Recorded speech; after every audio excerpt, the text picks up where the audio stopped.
Hello, my name is Wildstag, and thank you for tuning in to another used book rant. Today, I'm going to be discussing this book, The Time Roads, written by Beth Bernovich. I bought this book for $5 at Coaz back in September of 2025. This was one of those books I got during the furlough, though September 14th, 1:55 p.m. Um, that's what it says on the receipt.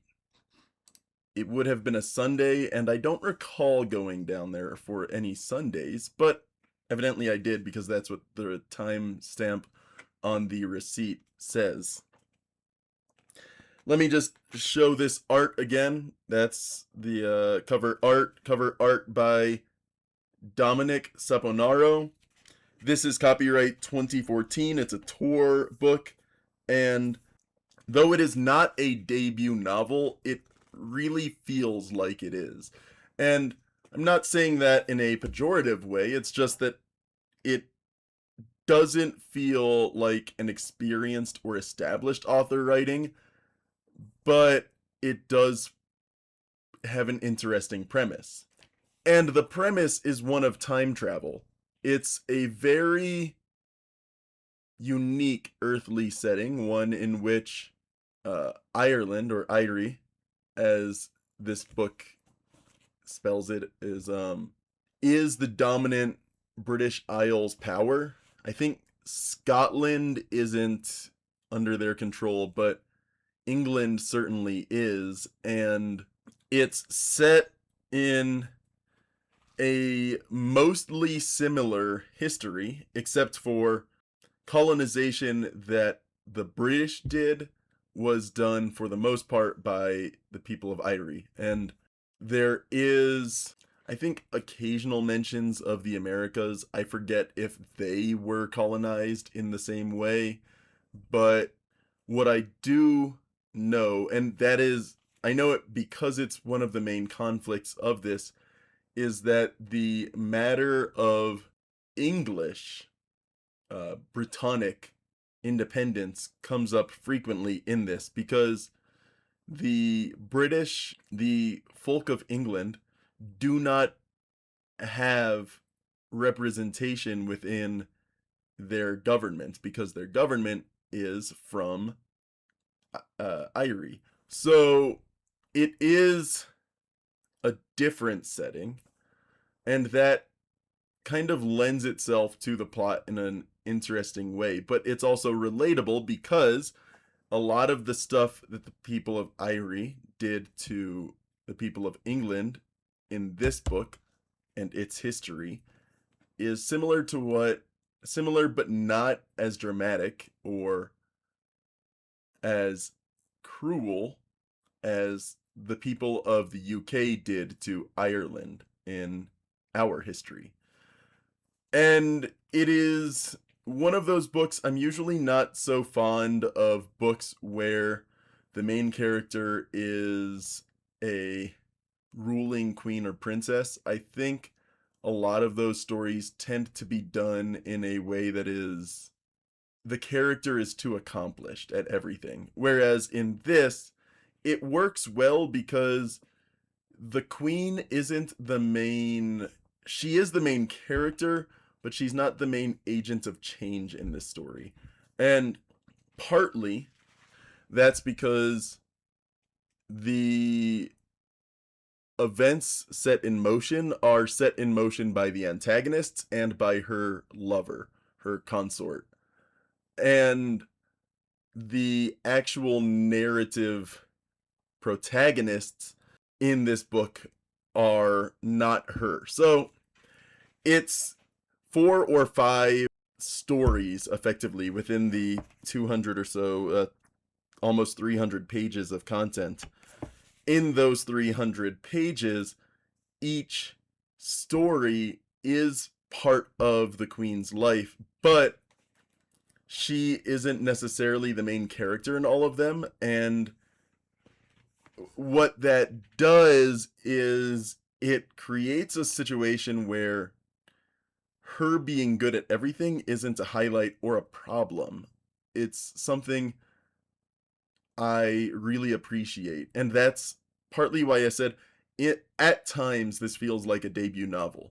At other times it feels like it's got a writer behind it that really knows what they're doing. And so the story is about this queen. Specifically, it opens with her as a princess, the daughter of the king, and she is watching a presentation by a scientist who is being funded by the Royal Academy of Sciences, something to that effect. He has in his proposal a time travel device. His research ends up getting funded. The princess ends up becoming the queen, and then in her interactions with this scientist who is I think a decade older than her, she and he end up becoming the two of them, the scientist and the queen, end up becoming lovers, and he is her first consort. There's that, but then the second story picks up. There's multiple stories in here that like I said, do not focus on the queen as main character, but are in the same context of there is some turmoil going on. And I think it does something really interesting where with this time travel, it's unstable and it is creating paradoxes. And what I mean by that is there are multiple events where a these terrorists that are trying to start a war, effectively World War One or something akin to it, they are using these devices that are causing some temporal backlash a couple weeks before it. And so people are reporting to the news and to the royal investigators and to the police that there was this big explosion. It killed 37 people. It destroyed so many of the nation's warplanes. It destroyed this, that, and the other. And as it turns out, none of that has happened. But the people that are reporting it, that are reporting to the police, are temporally disconnected in a way that they think it is actually a day later in the future. And that gives Irie, the nation, and thus the queen and her government, time to prepare for these acts of terrorism and investigate if they actually come to pass. At the same time, as that is happening, there is also these cases of like a mathematician accidentally rewriting history. So, as he's doing certain research, instead of what is supposed to happen, he ends up committing multiple counts of murder. He dies by, I forget if suicide or dies by police, and then his sister is committed to an asylum. And so, with that kind of story, it's focusing on the Queen's Royal Spy Master's investigation. And that Spy Master's investigation, his portions of this book, there's a couple where he is the narrator, or if not the narrator, he is the main character of those investigations. His name, Adrian O. I'm not going to pronounce it right. Deaghaidh. These different stories focus on different main characters. There's this mathematician that accidentally discovers certain prime numbers, that a sequence of numbers that are good for time travel. I don't quite get it. It feels like it's an attempt to do numerology kind of with occult and sci-fi stuff. I'm not the biggest fan of that aspect of it, but it is interesting and it is mostly new to me, and I think it does its job pretty well. And what I appreciate about this book is that aside from the time travel, this is an interesting murder mystery, and it is enhanced by that time travel. When you put the two halves together, it makes an interesting story that is actually fun to read, and it was hard to put down when I started reading it. I just read through it really quickly. Now, granted, I had a lot of free time when I first read this because I picked it up, bought it, read it during the furlough. I didn't have anything else going on, probably Dota, probably Bannerlord or Minecraft or something like that, but it wasn't quite the same.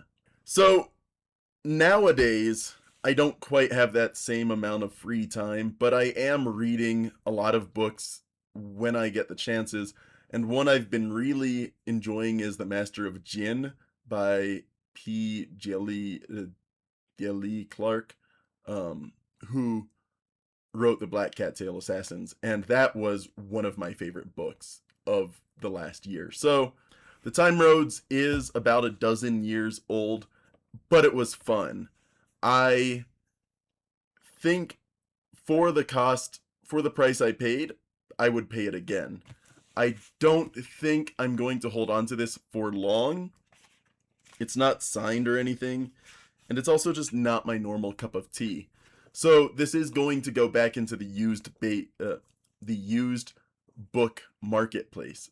But it still was a good book, and I think as far as female authors go, especially not for their debut, but early part of their career, this is a good book, and Beth Bernovich is someone you could probably look out for. It was a fun narration. It was a good narrative to read, and it made sense as you read it how point A progressed to point B logically. So, this turned out to be a better read than I expected, but not so good I'm going to hold on to it. $5 was a good amount of money to have spent on it. That's what I'm trying to say. So yeah. My name is Wildstag, and thank you for tuning in to another used book rant.